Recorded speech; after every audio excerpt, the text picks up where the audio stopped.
For the ninth time in the last 10 seasons, the Arizona Cardinals will not be in the playoffs.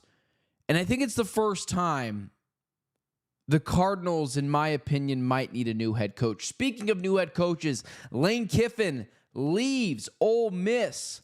Kenny Dillingham, could he do the same with ASU? Let's talk about that and much more in this edition of the edition of the Ben Garcia Show. The Ben Garcia Show. Yeah. Best show in the land. Yup.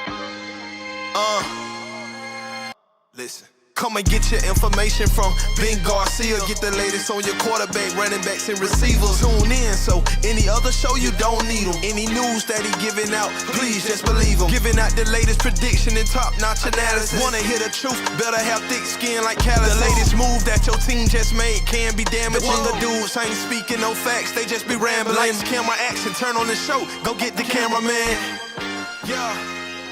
Lights, camera, action, turn on the show, go get the cameraman. The Ben Garcia Show.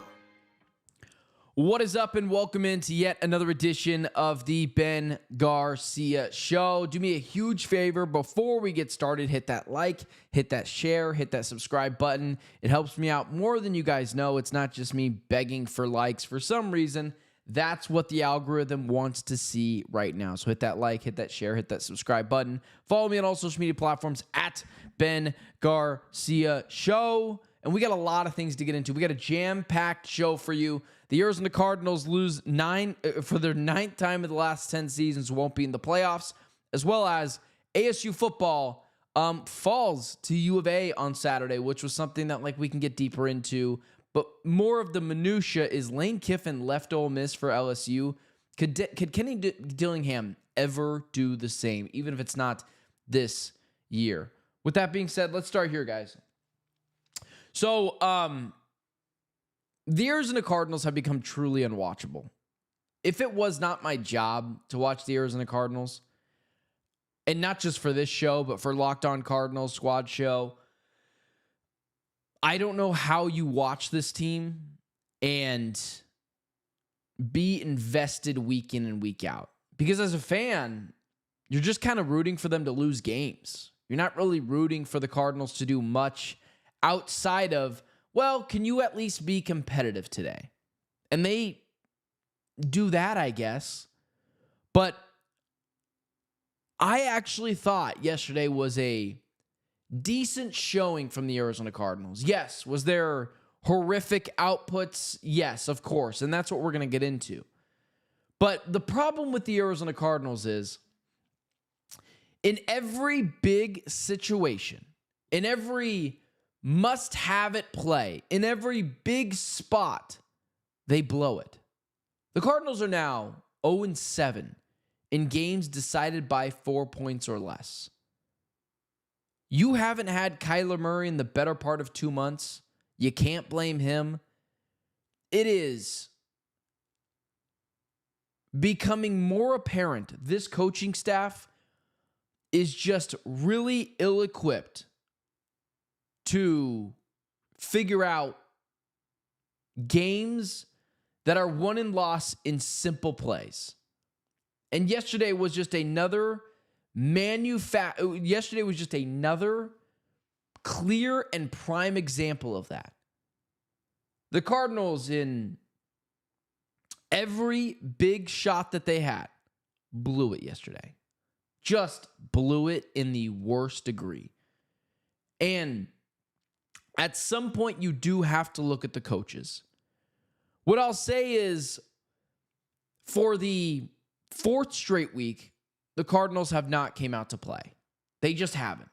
Against the Seattle Seahawks, against the San Francisco 49ers, against the Jacksonville Jaguars, and then yesterday against the Tampa Bay Buccaneers. They don't come out to play. It takes them a full half to get going. And that's coaching.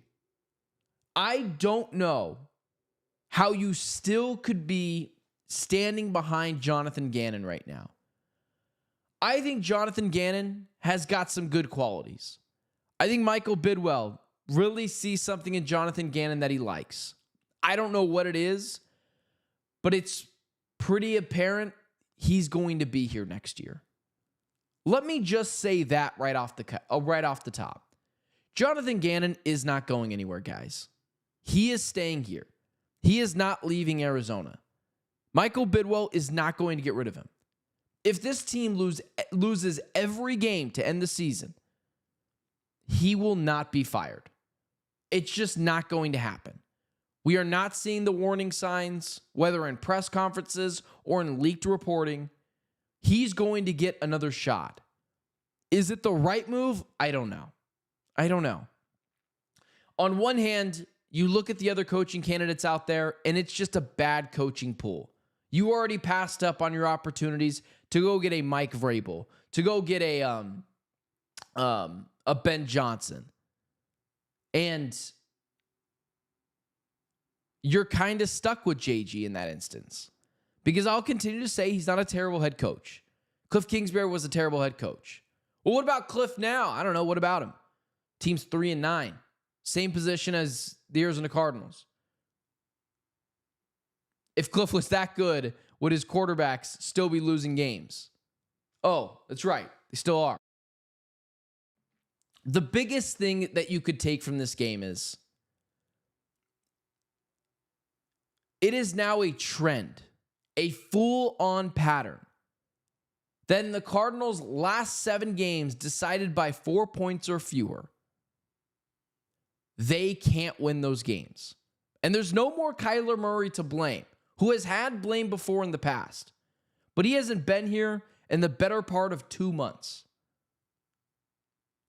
It has become more apparent that this coaching staff is ill-equipped and unprepared when things get tight.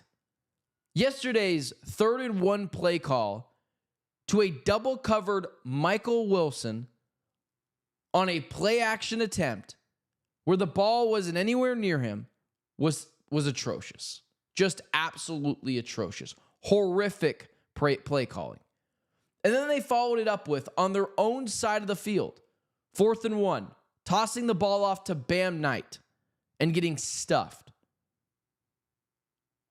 I don't care about going for it. It's could we run something a little bit more creative?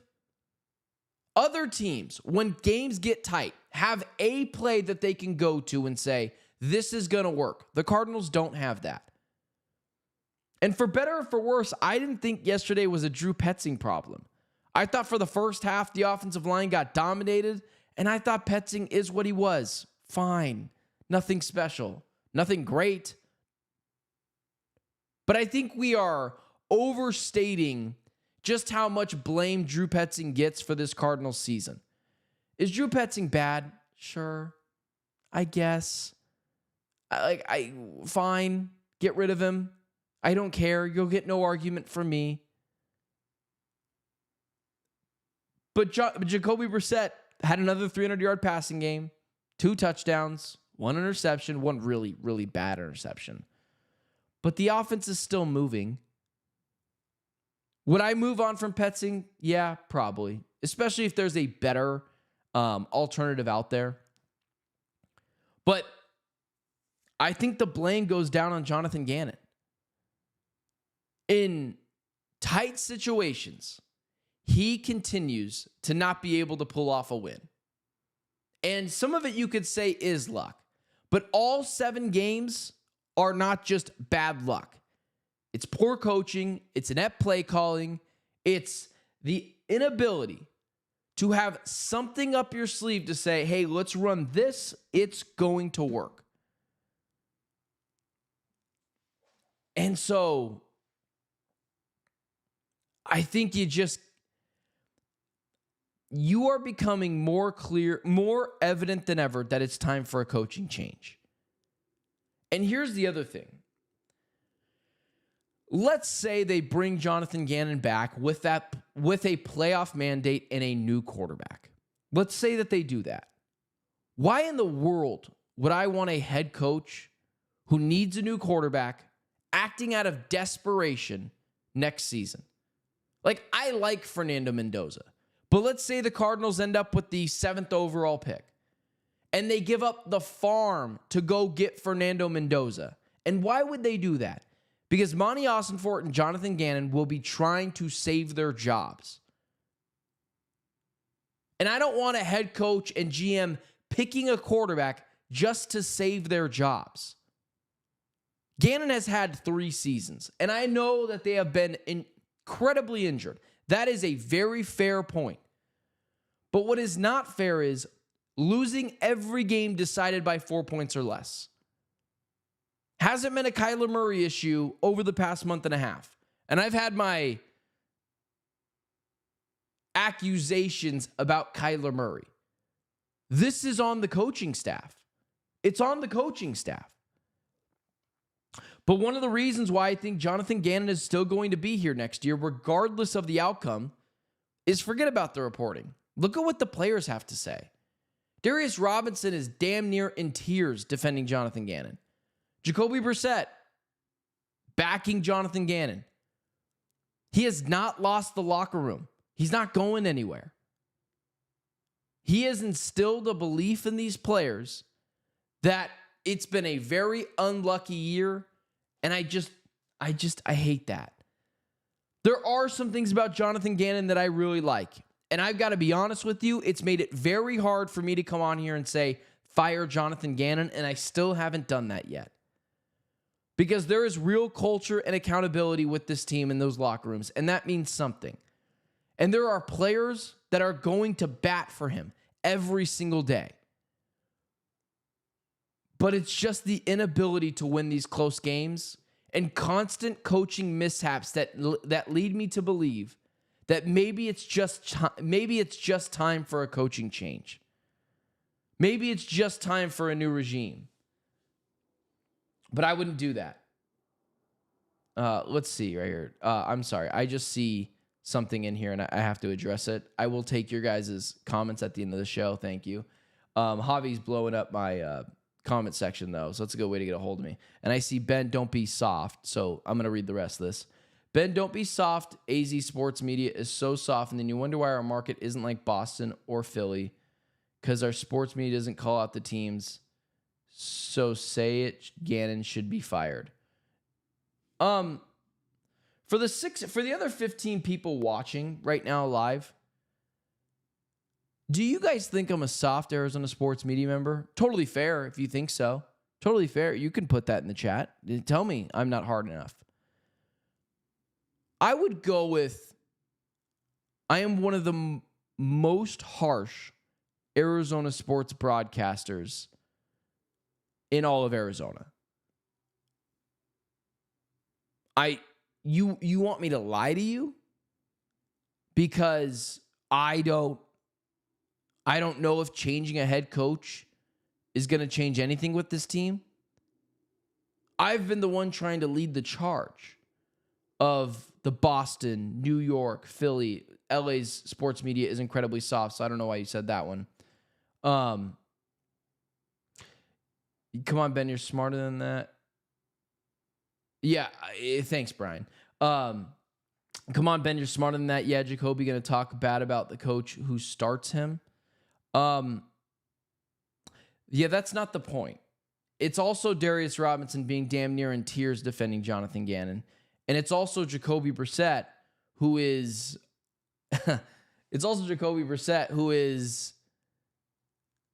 actively advocating for Jonathan Gannon. Jacoby Brissett ain't getting any more money. What does he care about? What does he care about starting?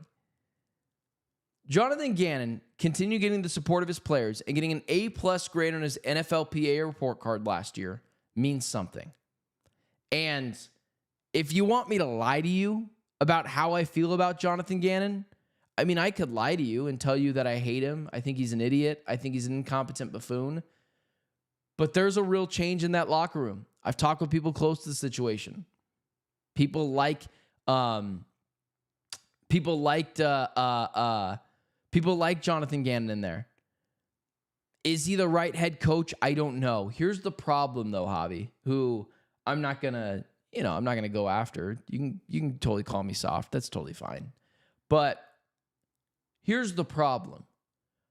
I've already changed head coaches a billion times. I've already changed GMs 100 times. The only thing I haven't changed is the quarterback in the last 7 years. Maybe it's not the head coach. And there are reasonings to that. They have been incredibly injured all year long.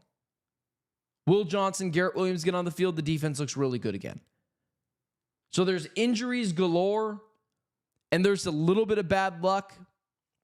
But I still think Jonathan Gannon is the best coach on the market right now, unless Matt LaFleur comes available. If Matt LaFleur really, truly came available, I would fire Jonathan Gannon yesterday and bring Matt LaFleur into the fold. But who else are you going to hire? This is the question I keep asking angry sports fans online. Well, let's go get Brian Flores. Oh, the guy that's already been fired and whose defense got torched yesterday. Oh, no. Let's go hire Clint Kubiak, who was just fired a year ago. He was just fired 1 year ago by the New Orleans Saints. Who do you want? Who do you want? Because the culture Jonathan Gannon has instilled in this team, in this organization, is something. And you can't just throw that away. But I can't lie to you. I thought yesterday was the first time where I said to myself, I think they might need a head coaching change. But I go back to the same things. What do you do better? And Van Heath's a really good point. Van Heath makes a really good point. Injuries are excuses for bad teams. Yeah, he's right. He's right. And the Tampa Bay Buccaneers are a very clear example of that. That injuries are just an excuse for bad teams when they don't have the quarterback right. And the Cardinals don't have the quarterback right. Jacoby Brissett was fine yesterday. I thought he was a backup quarterback again. A very good backup quarterback. I want Jacoby Brissett here. And Javi makes a good point in the chat. I'm reading too much of the chat right now. But if you could get McCarthy, that one is intriguing. Mike McCarthy is intriguing. John Gruden, God, I'm so out on John Gruden. I don't know why so much of the Cardinals fan base likes John Gruden. The Raiders were terrible his entirety of being there. He's got a Super Bowl that's older than me, who I would argue that was a lot of Tony Dungy's team that he took to a Super Bowl, but regardless. I do like Matt LaFleur, though. It's the first time I've thought to myself, the Cardinals need a new head coach. I'm at the point now where if they fire Jonathan Gannon, I'm just like, okay, go for it. You want to keep firing head coaches. And then same as well for Drew Petzing. I think he's gone. But guys, brace yourself for Drew Petzing to be back next year. Brace yourself for Drew Petzing to be back next year. I think there's a very strong chance he's the Cardinals' OC next season. I really do.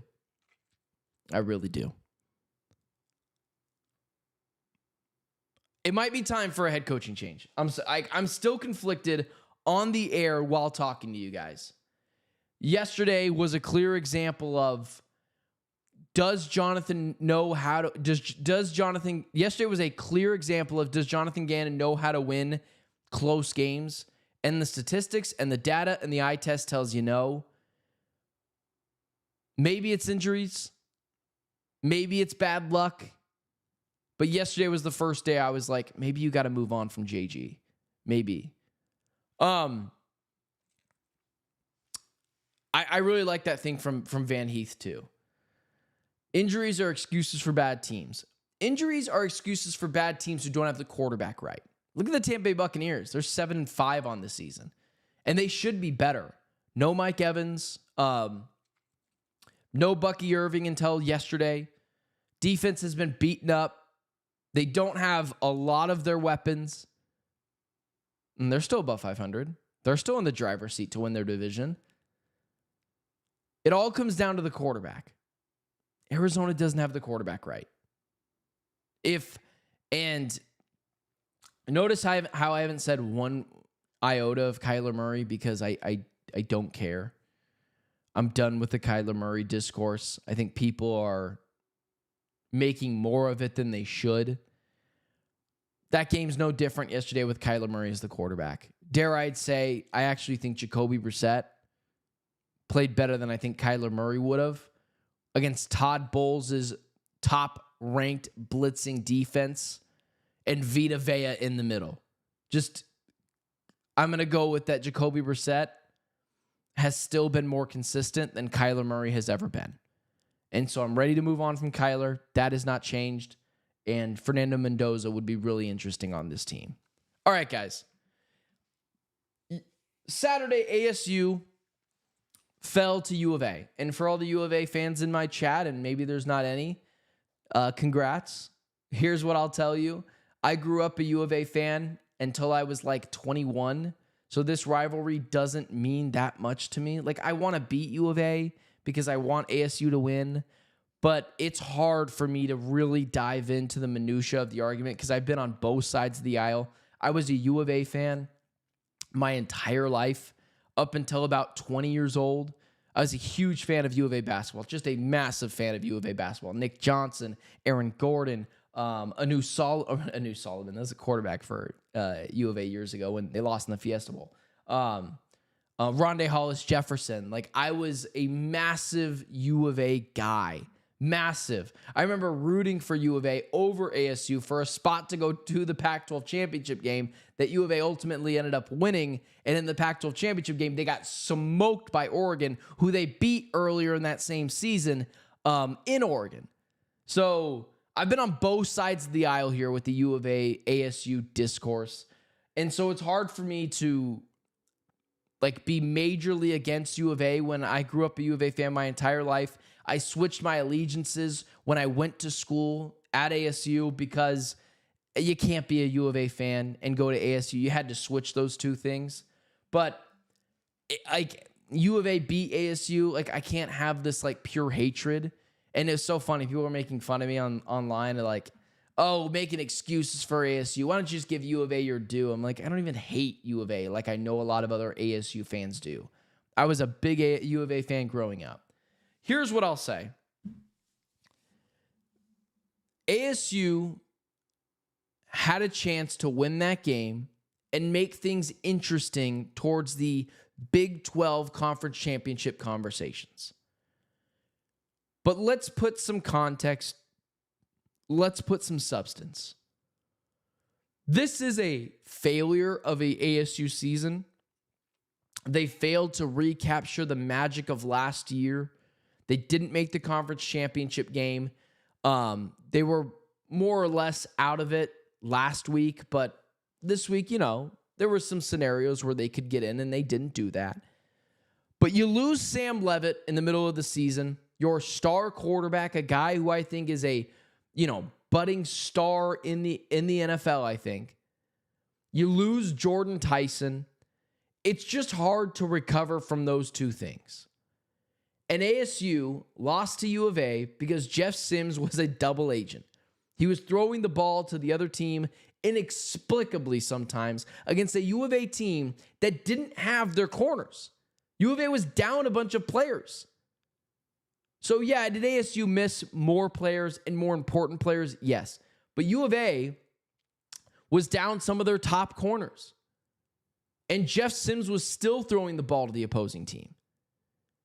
And it was like the thing where Jeff Sims got exposed for being what he is, a backup quarterback in college football. I actually feel really bad for Jeff Sims.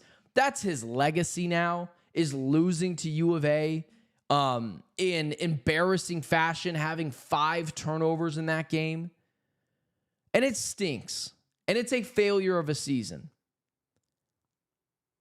But you can't act like ASU still isn't Grand Canyon-sized better right now than it was pre-Kenny Dillingham. ASU's season was a failure. ASU's season wasn't good enough. And they still won 8 games. And they're going to make a bowl game. And I'd pick them to win that bowl game.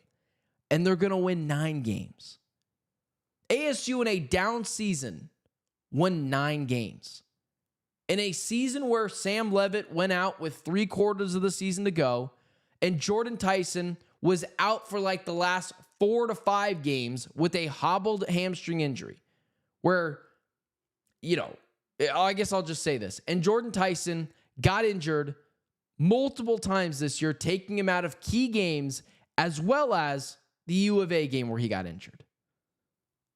In back-to-back years, actually, U of A game, he got injured.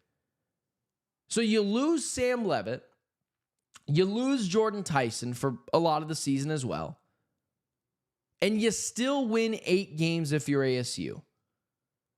In your wildest dreams, I know me 10 years ago, spectating ASU from afar, a bad season was no bowl game, 5 wins.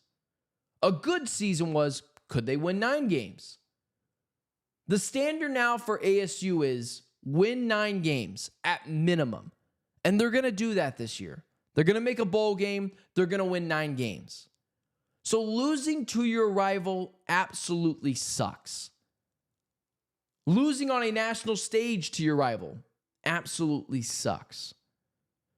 But Kenny Dillingham has got this team moving in the right direction. And ASU is incredibly lucky to have Kenny Dillingham. Did you see what happened in Ole Miss?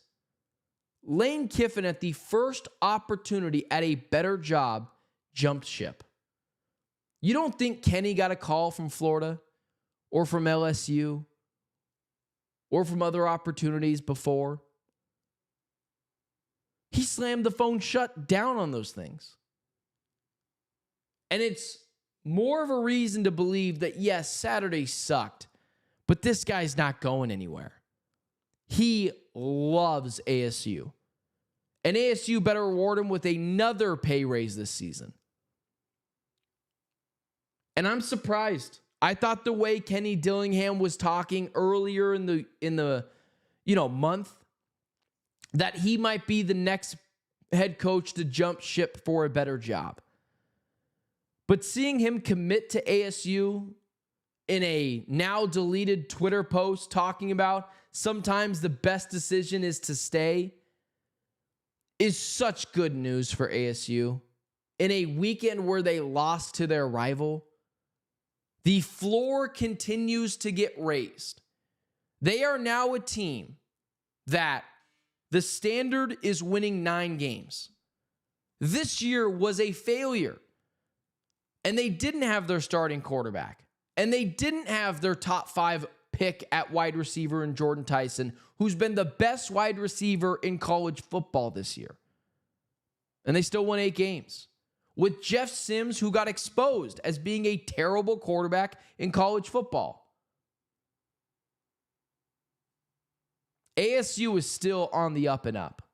And they've got some work to do. They've probably got to go find a new quarterback, as Sam Leavitt will likely transfer. They've got to go find some other pieces defensively. They've got to go get more wide receiving help terribly. They need to go find another tight end. They've got to go find another 2 wide receivers now with Jordan Tyson leaving. But ultimately, at the end of the day, it really is great right now to be an ASU fan. Because coming off of that U of A loss, kind of felt like you won the next day, seeing Lane Kiffin take a little bit more money and a better opportunity and jump ship from Ole Miss, which, by the way, is going to the playoff and is an SEC team. And I still think Ole Miss deserves a little bit of blame for that. Like, just pay him. Pay him and get the financial commitment to NIL that Lane Kiffin wants. But I didn't think it was an all bad weekend for ASU. They're going to win 9 games. Kenny's going to be here for the foreseeable future. And they're building something special here.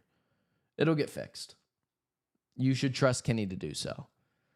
With that being said, guys, I'm going to look at some of your guys' questions really quickly. I know me and my guy Javi got into it. I don't think there's anything today. I know there was Ben. Yeah, my guy Brian. I don't know if Brian is still in here. But Brian asked me, Ben, did you get in a bar fight?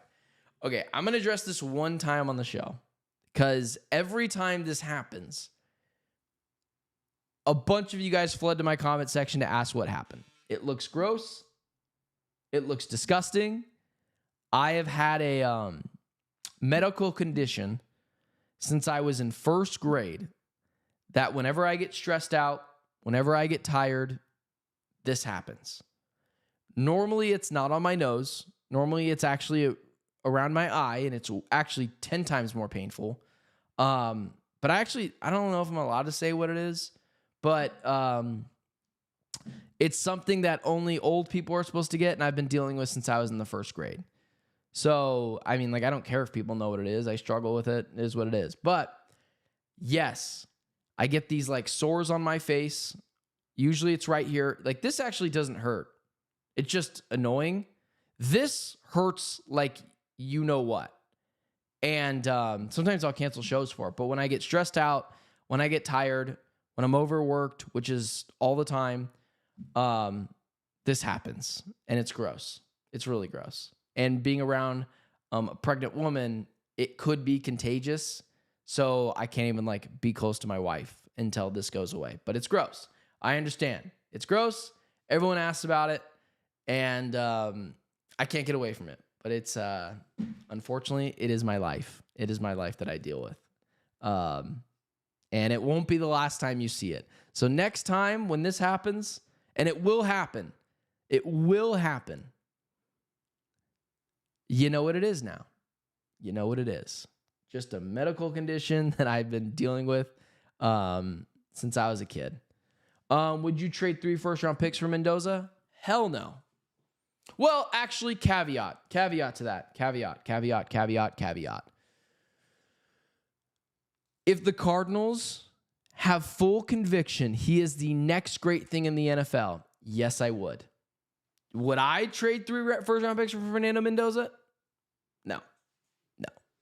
No. I would just take Fanu, the right tackle from Utah, and just solidify the offensive line and figure out the quarterback position another time. With that being said, guys, my big ugly nose and I are going to go get a coffee and try to reduce some stress in my life. The Cardinals aren't helping with that. But with that being said, hit that like, share, subscribe button. Follow me on all social media platforms at Ben Garcia Show. I will see you guys at Wednesday at 8 a.m. Have a heck of a Monday. Have a heck of a week.